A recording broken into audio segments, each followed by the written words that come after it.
Depois de 8 anos como prefeito de Salvador, o presidente nacional do Democratas, ACM Neto, concedeu a primeira entrevista a mim, ao Jornal à Tarde e ao portal Muita Informação. Ele falou sobre os projetos que tocará a partir de agora e dos desafios que Bruno Reis terá para gerir a capital baiana. Eu quero convidar você a assistir esse vídeo, compartilhar com seus amigos e dar um like, porque aqui é muita informação. Eu tenho o prazer de fazer a primeira grande entrevista após ACM Neto deixar a Prefeitura de Salvador, ex-prefeito da capital baiana, presidente nacional do Democratas, com novos desafios à frente. E é com ele que eu converso agora para o Jornal à Tarde, para o portal Muita Informação. Vou ter que chamar de prefeito por muito tempo ainda, porque o costume desses 8 anos leva a gente a fazer isso. Tudo bem, ACM Neto? Olá, Oswaldo, tudo ótimo, prazer conversar com você. De fato, esse é o primeiro bate-papo, a primeira entrevista que eu dou depois que deixei a prefeitura, mas uma alegria poder estar fazendo esse bate-papo com você, né? Nós que já nos conhecemos há tantos anos, né? E é uma alegria, portanto, poder trocar aqui algumas ideias dessa nova fase da nossa vida a partir de agora. Com certeza. Passado 8 anos como prefeito de Salvador, uma rotina nova, projetos novos. Como tem sido esse começo aí para a ACM Neto? Bom, Oswaldo, interessante porque o meu mandato ele foi vivido intensamente até o último instante, né? Eu trabalhei até o dia 31 de dezembro num ritmo super acelerado. Aí, no dia 1º de janeiro, muda o chip, né?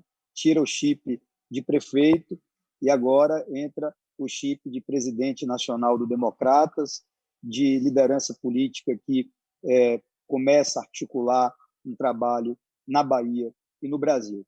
Posso te dizer que eu estou muito tranquilo. É claro que a rotina ela não é a mesma, porque quando você está na prefeitura, você acaba tendo uma pressão 24 horas por dia, você não desliga um minuto sequer. Nesses primeiros dias de janeiro, pelo menos, eu consegui ter os finais de semana livres, ao lado da minha família, pude descansar um pouco, mas a gente já começou a trabalhar, comecei a fazer as viagens para o interior. Essa semana agora já vou a Brasília, né, participando e acompanhando as articulações para a eleição da Câmara dos Deputados e para o Senado Federal. Já comecei a organizar toda uma programação do que será o meu trabalho aqui na Bahia nesses próximos 2 anos. Já estou com minha equipe e a gente já está, portanto, colocando a mão na massa. Eu não consigo ficar muito tempo parado, não me programei ainda para tirar férias. É claro que em algum momento eu vou descansar um pouco, um descanso um pouco mais prolongado, de uns 15 dias, mas isso ainda não está programado, provavelmente em fevereiro, meado de fevereiro, final de fevereiro. E é isso aí, fazer o que eu sempre fiz na minha vida, trabalhar muito, né? Ocupar a rotina, ocupar a cabeça e já olhar o futuro. Com certeza, a história vai te colocar em um dos lugares de destaque na vida de Salvador, pelas entregas e por tudo que foi feito ao longo dos últimos 8 anos. Que sentimento você alimenta por todo esse trabalho feito em prol da população e em prol da cidade? Um sentimento de muito orgulho, né? Sentimento do dever cumprido. Eu digo sempre, e aliás falei bastante isso a Bruno, Bruno, muito melhor do que você começar, né, com o reconhecimento popular, do que você começar forte em termos de respaldo com as pessoas, é você acabar dessa forma, né? Então, eu senti muito mais prazer, muito mais alegria no término do meu mandato do que mesmo quando venci as 2 eleições, em 2012 e 2016. A gente sabe que a lógica no Brasil é que um prefeito, depois de 2 mandatos, de 8 anos, normalmente sai desgastado, sai com problemas, com muitas cobranças, a cidade com várias situações difíceis. E, no meu caso, foi o contrário, né? A gente foi numa crescente e eu consegui fazer um segundo mandato ainda melhor do que o primeiro, tendo cumprido as nossas promessas, tendo atendido às expectativas da população de Salvador. Então, assim, é um orgulho grande saber que eu pude transformar a cidade. É claro que ainda existem muitos problemas, muitos desafios, alguns dos quais Bruno vai poder resolver, vai poder superar, né? Mas quem olha a cidade do passado, de 2012, e a cidade de 2020, que eu deixei para Bruno, uma cidade completamente nova, diferente, transformada e pronta para continuar crescendo. Portanto, o meu sentimento é de muito orgulho. A cidade entendeu muito bem essa continuidade do seu governo ao dar a votação expressiva que o prefeito eleito Bruno Reis teve, mas a gente sabe que ele terá vários desafios pela frente. O que você aponta que vai ser o maior gargalo e a maior dificuldade que Bruno Reis vai ter a partir de agora no comando da Prefeitura de Salvador? Olha, Oswaldo, primeiro, deixando muito claro que sempre nós tivemos a compreensão, eu e Bruno, de que esse seria um governo de continuidade, mas seria um novo governo, um governo diferente. Então, um prefeito diferente, um governo diferente. Eu, quando deixei a prefeitura no dia 1º, me despedi da minha equipe, que me despedi do próprio Bruno, né, eu disse a ele, irmão, agora é com você, jogue duro, siga em frente, confio em você. E, de lá para cá, a gente até se falou algumas vezes, sempre ele me ligando para ouvir algum conselho, mas eu me desliguei inteiramente das atividades administrativas, porque uma coisa tem que ficar muito clara, Bruno é o prefeito e tem capacidade de gerir a cidade, tomar conta da cidade. Montou uma boa equipe e aí você percebe, de um lado, manteve vários quadros que já trabalhavam comigo, então a lógica do governo, do time que ele montou, respeita esse lado de continuidade, que era um desejo da população, mas, do outro lado, também renovou, trouxe gente nova, né?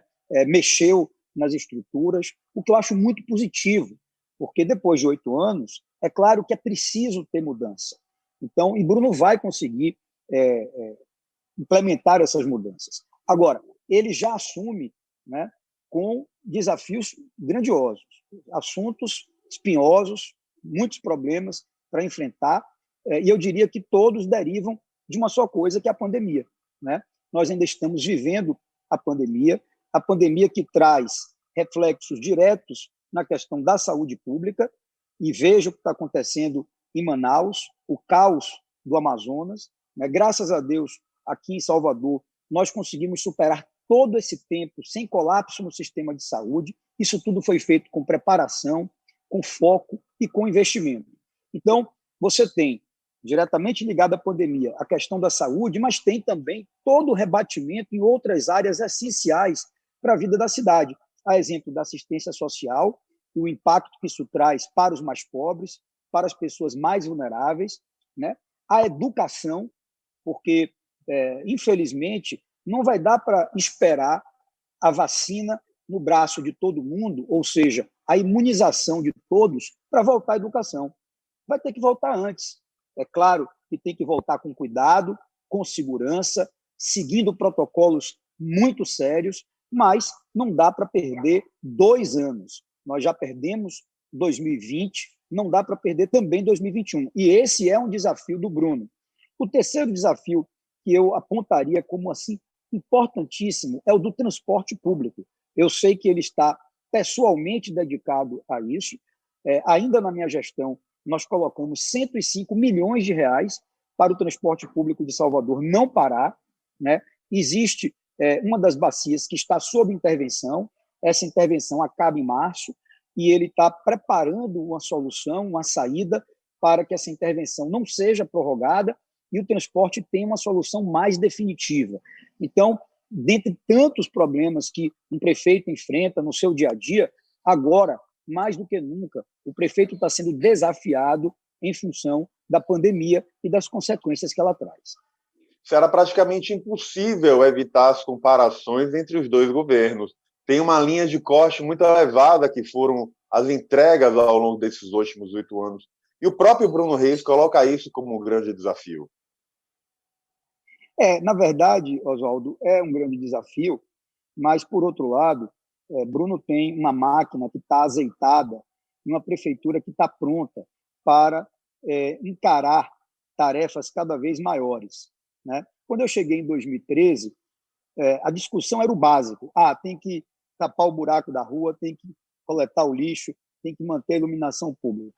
À medida que o tempo passou, os anos passaram, as pessoas, é claro, aumentaram as suas expectativas, mas a prefeitura aumentou a capacidade de dar resposta às pessoas. E aí ela conseguiu ir se envolvendo a cada ano em projetos mais grandiosos e mais complexos. Bruno está preparado para isso. Ele herdou uma prefeitura com 1,6 bilhões de reais em caixa, ele herdou uma prefeitura com mais de 2 bilhões de reais de operações de crédito contratadas e, portanto, recursos que ele vai poder tocar obras e projetos importantíssimos.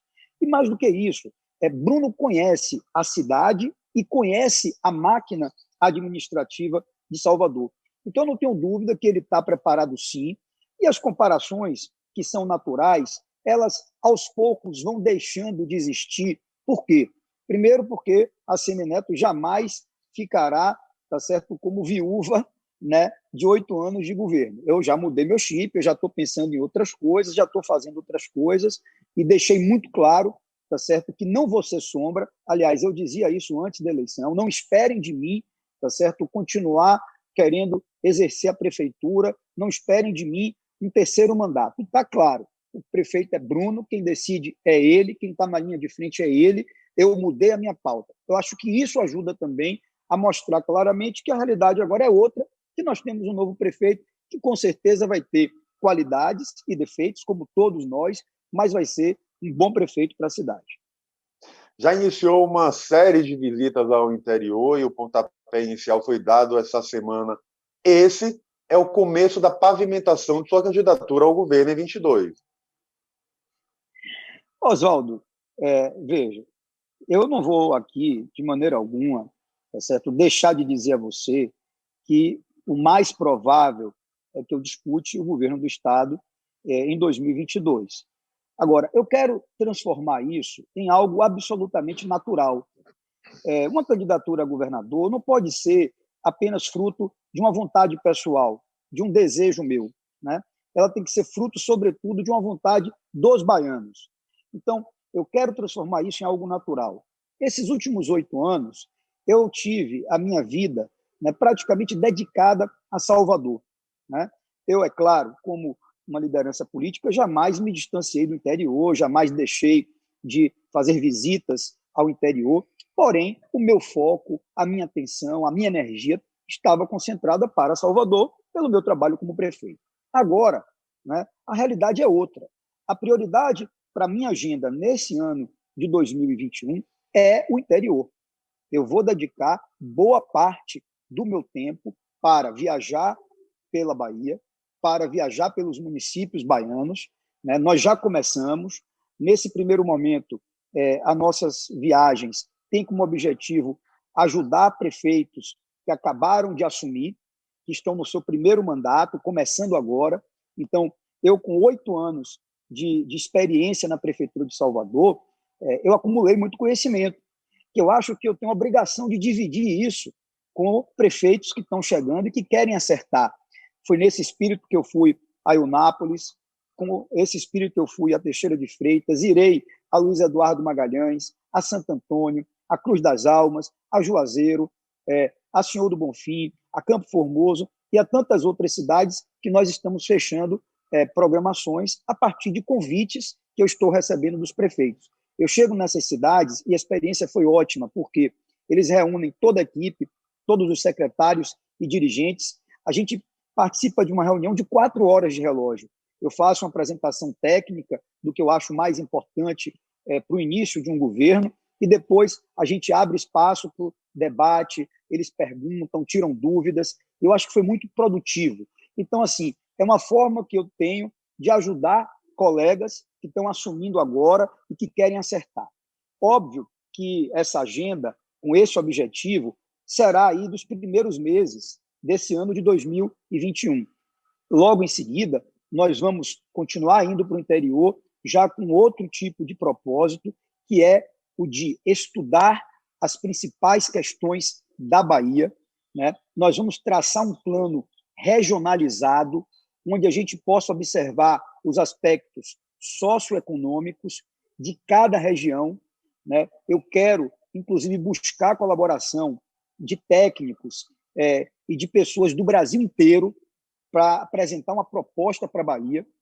E aí a gente vai, é claro, passar o ano de 2021 todo debatendo o Estado, discutindo a situação de cada localidade da Bahia, não só para ter um diagnóstico completo da realidade da Bahia, mais do que isso, para a gente poder ter propostas, projetos, ideias novas que pautem um debate pensando em 2022. Agora, candidatura ao governo, isso vai acontecer na hora certa, se for algo natural e lógico que ocorra. É inevitável que não seja natural, até porque o processo de movimentação já começou. Você é o principal nome da oposição na Bahia e tem o ex-governador Paulo Souto como braço direito aí nessa linha de frente para tentar construir esse novo projeto. O que você espera aí dessa articulação e dessa equipe que você montou para justamente apresentar essa nova solução para o estado da Bahia? Olha, eu tive o prazer de ter ao meu lado o nosso ex-governador Paulo Souto como secretário da Fazenda por 6 anos na Prefeitura de Salvador. Eu já conhecia muito o Paulo, a gente já tinha uma relação muito próxima, né, de uma vida inteira, mas nesses 6 anos eu pude me aproximar ainda mais dele, né, sabendo mais de perto da qualidade do seu trabalho, do seu preparo, da sua experiência. Então, é óbvio que, para mim, tá certo, é um grande diferencial eu poder ter ao meu lado alguém que governou a Bahia 2 vezes, foi secretário de Estado, vice-governador, senador da República, quer dizer, tem um currículo invejável, um conhecimento da Bahia que poucos têm. E aí eu estou agregando, Paulo está coordenando esse trabalho, mas nós estamos agregando outras pessoas. Eu, por exemplo, agora estou contando também com a colaboração do ex-ministro Valdec Ornelas, uma grande cabeça, né, um dos melhores quadros da vida pública da Bahia, está nos ajudando. Agora também nós vamos o quê? Montar uma equipe de gente jovem em cada setor. Então, Paulo assumiu a coordenação, a gente vai ter equipes setoriais tratando de cada um dos temas mais importantes para o Estado. Educação, segurança pública, saúde, infraestrutura, desenvolvimento econômico, recursos naturais. Então, em cada setor, nós vamos ter uma equipe específica. E aí, Oswaldo, como, graças a Deus, sou uma pessoa que tem um relacionamento nacional bem amplo, eu pretendo trazer, em alguns temas, opiniões de fora. Eu quero trazer exemplos bem-sucedidos que estão acontecendo em outros lugares do Brasil e até do mundo, né? Utilizando o fato de ser presidente nacional do partido, de ter uma fundação no partido que pode dar suporte para esse estudo técnico, e eu quero fazer uma coisa diferente. Ou seja, a minha caminhada pela Bahia não será apenas para eu me apresentar, vai ser também para a gente aproveitar essa oportunidade para discutir um plano para o futuro do Estado. Que avaliação você faz aí desses 6 anos do governo Rui Costa e caminhando agora para 16 anos de PT no poder? Dá para perceber que há uma fadiga de material, há um cansaço da forma de gestão do partido no Estado? Olha, não há dúvida, Oswaldo, que estão soprando novos ventos na política da Bahia. E o que mais pode confirmar o que eu estou dizendo aqui foi o resultado da eleição no ano passado, né? Com um grande êxito para os candidatos de oposição. Nós ganhamos prefeituras importantíssimas em toda a Bahia. Quer dizer, quando a gente olha ali as 50 maiores cidades, nós ganhamos metade dessas 50 maiores cidades. Estamos governando os 4 maiores colégios eleitorais do Estado, tá certo? Hoje são administrados por prefeitos vinculados ao nosso campo político. Então, esse é um primeiro ponto, que é um ponto objetivo, para não ficar naquela coisa apenas do subjetivismo. Então, objetivamente, tivemos uma eleição municipal, um resultado contundente para a oposição, o que, na minha opinião, reforça essa tese de que existem novos ventos soprando. Olha, eu não sou do tipo de pessoa, Oswaldo, que aponta o dedo para um adversário e apenas enxergo críticas. Não. Ou problemas. Não. Eu consigo ver pontos positivos e consigo ver pontos negativos. Se você me perguntar, esses 6 anos do governador Rui Costa, tá certo? Ou os 14 anos de PT na Bahia, foi tudo errado? Não. Existem coisas que foram certas. Existem decisões que foram adequadas. E aquilo que foi certo, caso a gente venha governar a Bahia no futuro, será mantido, será preservado. Nós não temos esse problema. Agora, eu olho a Bahia, e aí eu destacaria 3 pontos mais importantes, né? Se eu pudesse tocar em coisas que eu acho que precisam mudar. Por um lado, a educação. A educação pública da Bahia, infelizmente, continua sendo a pior do Brasil. Em 14 anos de gestão do PT, eles não conseguiram mudar essa realidade. A educação pública da Bahia é a pior do país. Sem uma base de educação de qualidade, sem uma formação dos nossos jovens, olhando para o futuro e entendendo que esse é o único caminho e verdadeiro para a gente diminuir as desigualdades sociais, a gente não vai mudar de verdade a realidade da Bahia. Então, quando a gente olha a educação, a gente vê, tá certo, um grande problema, né? E, lamentavelmente, é um tema que foi muito maltratado pelo PT nesse período. Outro ponto que eu poderia destacar, a importância econômica da Bahia no Brasil, né? A Bahia já teve muito mais peso econômico no país do que tem hoje. E aí, isso tudo acabou significando o quê? Aumento do desemprego. Ora, agora nós temos aí a saída da Ford. Eu não posso dizer que a culpa da saída da Ford é apenas do governo do Estado. Eu não posso dizer isso, tá certo? Mas a saída da Ford é emblemática. Por quê? Porque ela é reveladora também de uma política no Estado que deixou de ter aquela pegada junto aos empresários para fomentar o ambiente de negócios, para favorecer o estímulo a que novas empresas possam vir para a Bahia.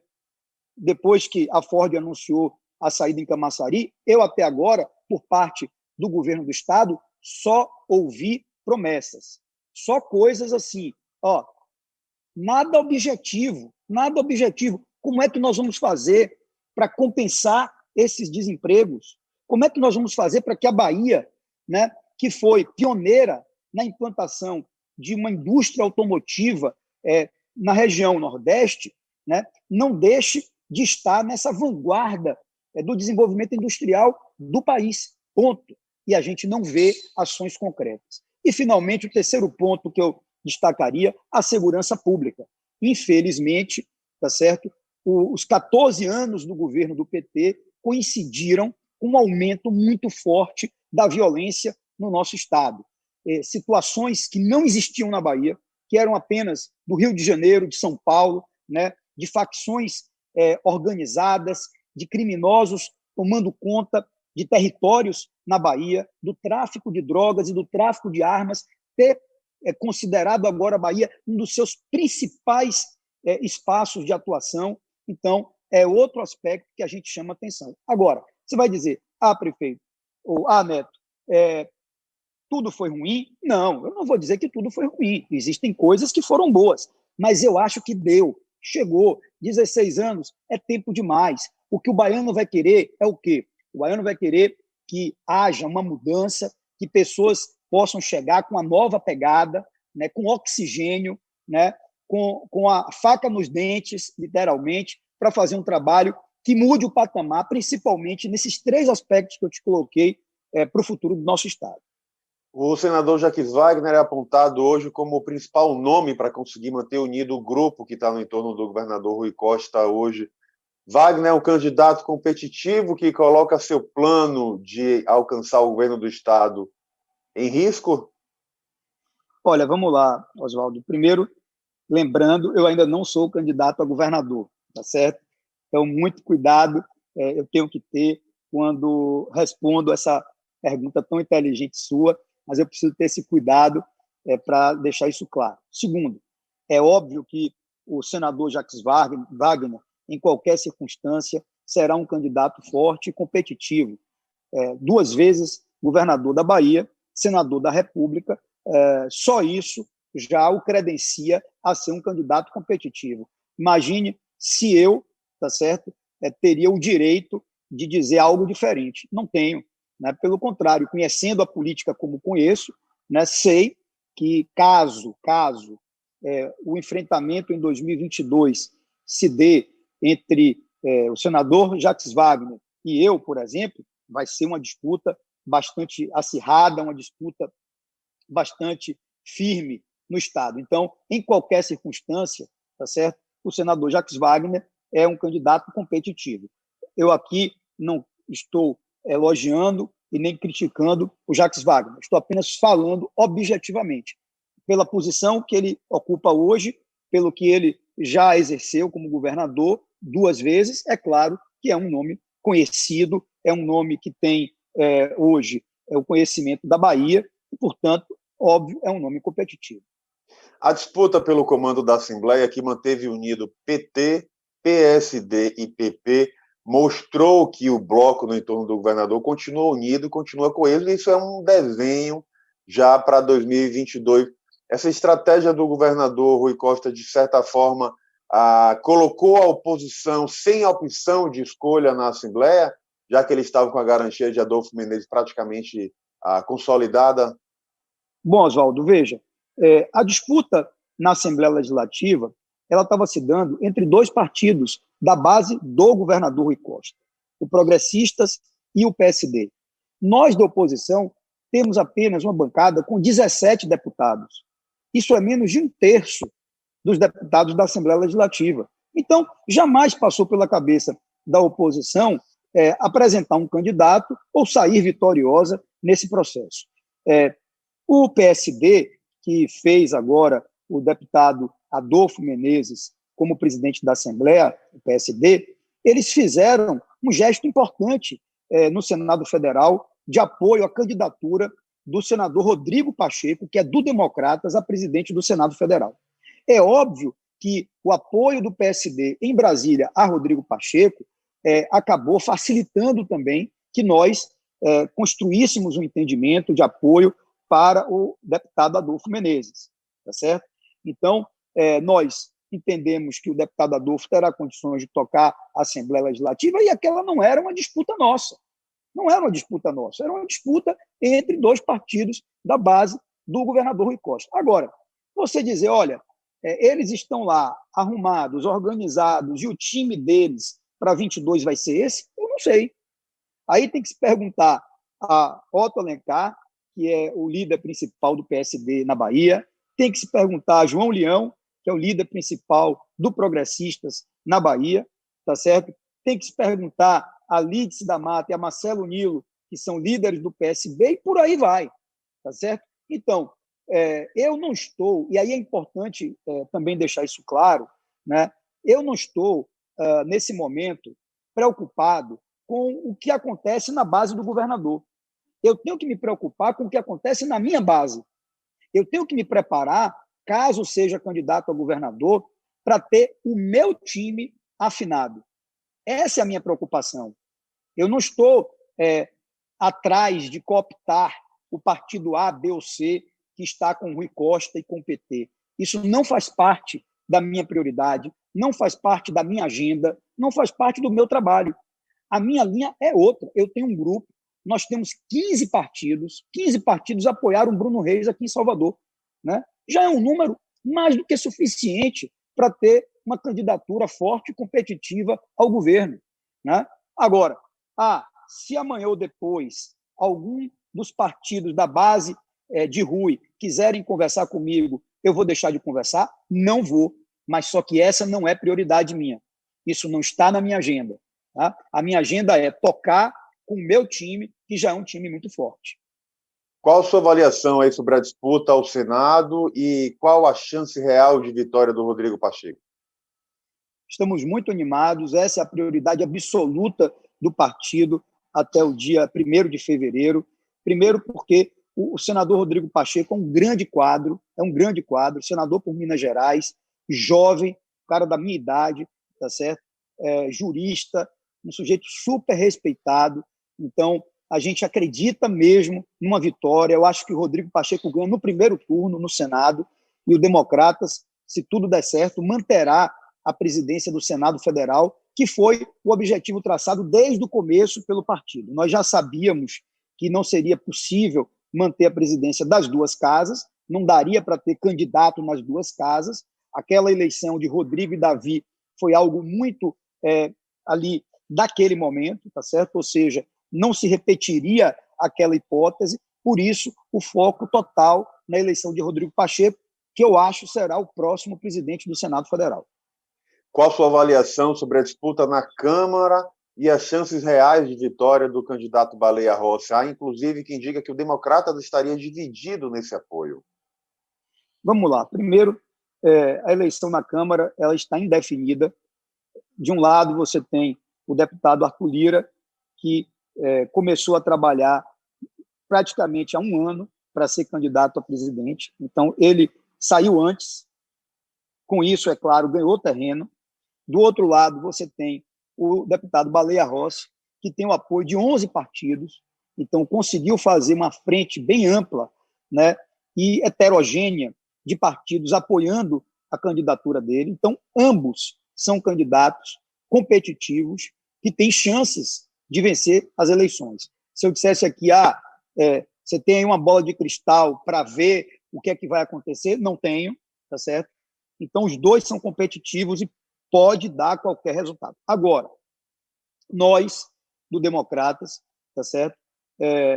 A partir de um posicionamento do presidente da Câmara, Rodrigo Maia, né, nós estamos integrando, neste momento, o bloco dos 11 partidos que apoiam a candidatura do deputado Baleia. Ele esteve comigo em Salvador há poucos dias, o recebemos, né, ao lado dos nossos deputados, e essa é a nossa posição neste momento na Câmara dos Deputados. Agora, Oswaldo, veja, você perguntou, porque tem divisão nos partidos e tal. Eu fui 10 anos deputado federal, tá certo? Eleição para mesa diretora, aliás, eleição para qualquer coisa é assim, né? Existe uma coisa ali que é da afinidade, da amizade, do relacionamento pessoal. Então, é natural que o deputado A, B ou C, tá certo? Ele tenha uma preferência, ele tenha uma relação pessoal mais próxima de um do que de outro candidato. Mas isso não significa crise, isso não significa problema. O Democratas, como sempre, está unido, o Democratas, como sempre, sabe tomar suas decisões da forma certa, pensando no país, e essas questões não vão prejudicar de maneira alguma a unidade do partido. Assemineto, a gente tem aí um governo do presidente Jair Bolsonaro que, apesar de várias críticas, continua mantendo um elevado índice perante a população. O que explica esses números e qual a sua avaliação sobre o governo Bolsonaro? Bom, vamos lá. Primeiro que eu acho que o governo Bolsonaro ele tem problemas em diversas áreas, mas também é um governo que, em algumas outras áreas, não pode deixar de ser pontuado a partir de decisões corretas que tomou, né? Então, se você for observar o auxílio emergência, por exemplo, e todo o dinheiro que foi injetado na economia no ano passado em função da pandemia, foi uma decisão correta. Sem aquilo, o rombo econômico no país teria sido muito maior. A situação de pobreza, de miséria das pessoas teria se agravado muito. Agora, em relação à própria pandemia, na minha opinião, muita coisa errada. A condução equivocada em diversos aspectos, né, que vão desde aquela postura inicial de negar a gravidade do vírus, de negar a seriedade e os impactos que a pandemia poderia ter no país, né, de se contrapor à posição de prefeitos e governadores que, naquela hora, corretamente suspenderam atividades, pregaram o isolamento, né, Agora, a gente vê o atraso em relação à vacinação. Demorou para ter um plano de vacinação, demorou para ter uma vacina, né? Ainda não está claro quando começa a vacinação, fala-se na quarta-feira. Ontem eu ouvi comentários que poderia atrasar, enfim, não sabemos, né? Depois, o ritmo da vacinação, quanto tempo vai demorar para termos a imunidade de todos. Então, eu vejo que o governo Bolsonaro, ele, em muitos aspectos, errou, em alguns outros aspectos, acertou. Então, a gente não pode simplesmente chegar e dizer que está tudo errado. Agora, Oswaldo, como é que se justifica a popularidade do presidente? Por um lado, porque existem pessoas que se identificam com ele, que pensam como ele pensa, né?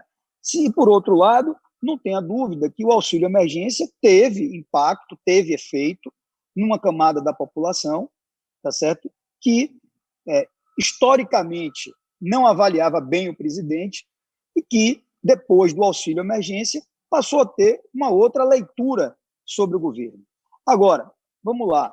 A gente sabe que 2 anos de governo, ao mesmo tempo que é muito, também pode ser pouco, né?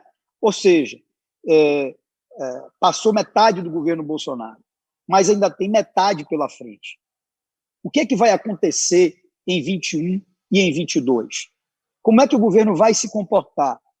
Qual vai ser a postura do presidente? Qual será o impacto econômico das medidas e decisões tomadas pelo governo? Como vai se dar a relação do governo com o Congresso a partir da eleição dos novos presidentes da Câmara e do Senado? A agenda de reformas voltará ou não voltará? Tudo isso são interrogações, questionamentos que a gente não tem como responder agora, que a gente precisa ver o desdobramento das coisas, tá certo? Para avaliar, de fato, como é que vai ficar o país e, consequentemente, como é que vai ficar a avaliação do próprio presidente da República. A eleição de 2020 praticamente acabou, mas a gente já começa a pensar na eleição de 2022. E óbvio que a pauta da eleição presidencial também já é discutida em todo o país. A candidatura de Dória é uma candidatura competitiva pelo PSDB, já que tem muita gente que sonha, inclusive, com uma chapa Dória-Neto. Olha, essa chapa não acontecerá, porque eu jamais admitiria ser candidato a vice-presidente da República. A minha prioridade, o meu foco, o meu desejo é disputar o governo da Bahia e me preparar para isso. Eu, no entanto, ainda não tirei o meu nome do cenário nacional e das conversas nacionais. Existem muitas pessoas que chegam a defender o meu nome como candidato a presidente da República. Eu tenho ponderado, tenho dito que o meu desejo é construir um outro projeto, um projeto que reflita o nosso pensamento para o futuro do Brasil, mas a minha dedicação à Bahia. É o que eu tenho dito a todo mundo, que é a minha prioridade, mas eu sou presidente nacional de um partido, eu não posso fechar portas. Eu não posso deixar de conversar, e mais do que isso, de compreender apelos e ponderações de diversos setores. Bom, com relação ao governador João Dória, todo e qualquer governador do estado de São Paulo, ele tem uma vitrine, né, importante, torna-se um player nacional e, portanto, pode pleitear ser candidato a presidente da República. Poder ele pode. Será, aí é outra história. O Democratas vai com o PSDB? Não sei. Não tem nada, não tem nenhum compromisso assumido nesse sentido, tá certo? Não tem nada amarrado. O Democratas não abriu ainda internamente espaço para discutir a eleição presidencial. Nós não tratamos de 2022. Eu, como presidente do partido, inclusive, tenho procurado dar conforto às diferentes correntes, porque dentro do DEM tem gente que defende Bolsonaro, dentro do DEM tem gente que defende João Dória, dentro do DEM tem gente que defende Luciano Huck, dentro do DEM tem gente que defende, tá certo, Ciro Gomes, dentro do DEM tem gente que defende uma candidatura própria de um Mandetta, né? Isso porque eu tenho dito que a minha prioridade é ser candidato a governador da Bahia. Por quê? Porque se eu fizesse qualquer sinalização que poderia ser candidato a presidente da República, não tenho dúvida que o partido todo estaria fechado comigo, certo? Então, o cenário não começou a ser tratado. Existem várias correntes. Eu, como presidente do partido, o que é que tenho que fazer? Dar conforto a essas pessoas. O nosso foco foi a eleição municipal de 2020. Deu certo. Qual vai ser a nossa postura a partir de agora? Eu quero, Oswaldo, participar da construção de um projeto que distensione a política do Brasil. Eu não vou topar nada que leve ao radicalismo, nada que leve aos extremos. Então, pré-condição básica para conversar com o DEM sobre uma aliança em 2022 é ter o compromisso com o bom senso, com o equilíbrio, né? De resgatar situações que foram perdidas nas eleições de 2018. A eleição de 2018 foi polarizada, dois extremos, esquerda de um lado, direita de outro, tá certo? Como se fosse um maniqueísmo na política que eu condeno. Para mim, eu estou fora. Ponto. Agora, quem vai ser o nome? Aí a gente precisa de tempo. Vamos fazer essa discussão interna ao longo de 2021 e vamos aguardar para, na hora certa, tomarmos uma posição.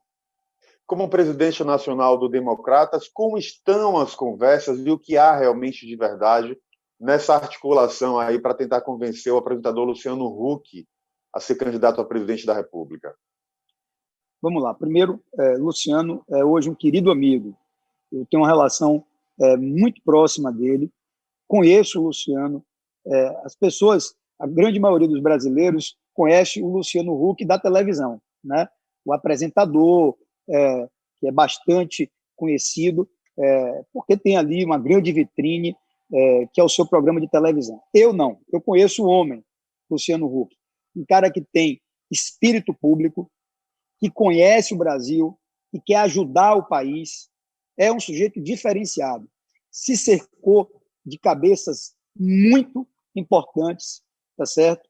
Ou seja, tem uma rede de relacionamento que permite construção diferente do que a gente está acostumado a ver no dia a dia.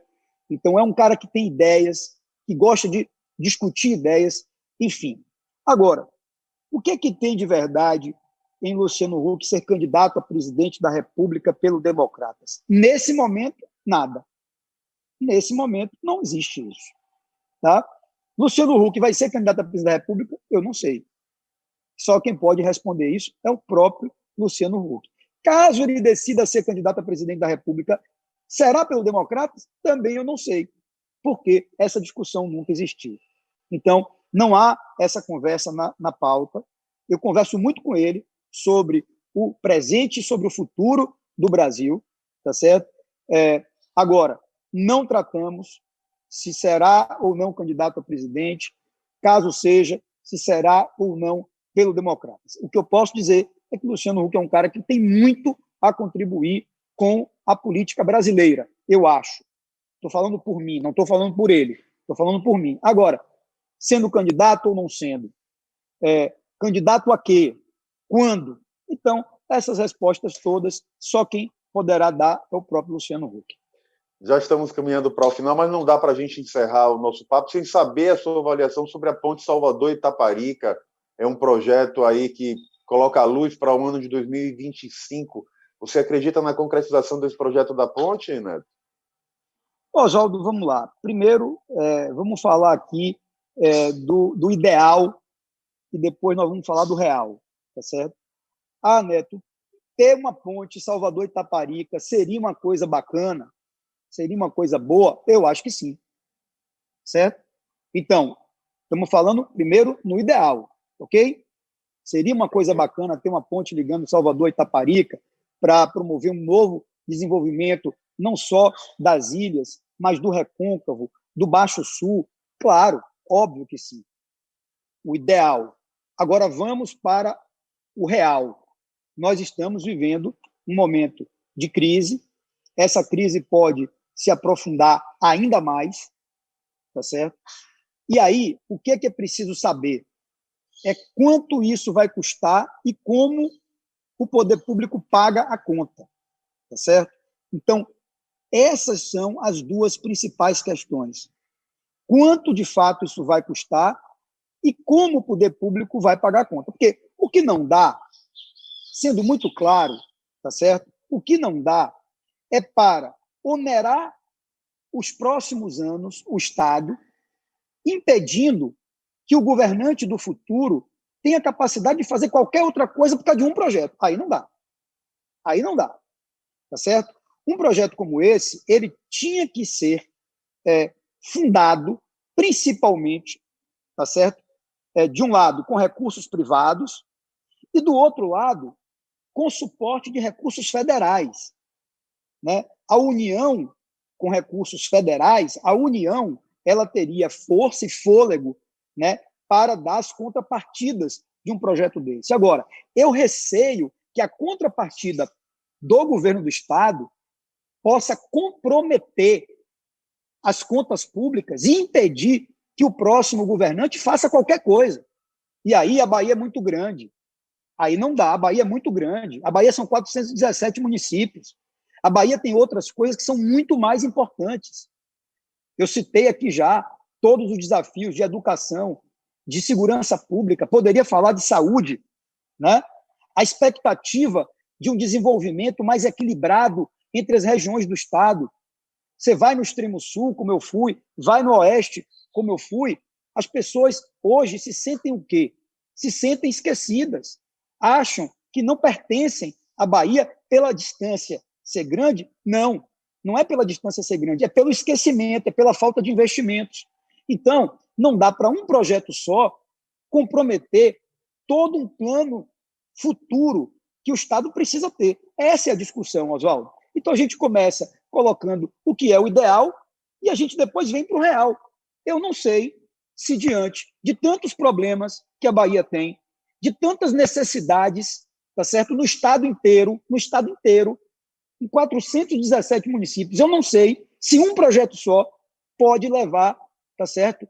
Esse volume tão grande de recursos que está levando por parte do governo do Estado. Se não houvesse contrapartida estadual, se não houvesse o comprometimento de tanto dinheiro estadual, aí seria uma outra história. Só para completar, além disso, não dá para o governo achar que vai fazer uma ponte, entroncando uma ponte em Salvador, sem discutir detalhadamente com o município. Eu não sou mais prefeito, mas tenho certeza que o prefeito Bruno não vai permitir. Então, existem interfaces com a União, através do patrimônio histórico, através da SPU, então, IFAM e SPU, existe toda a interface com o município. Não vai passar por cima disso, não pode.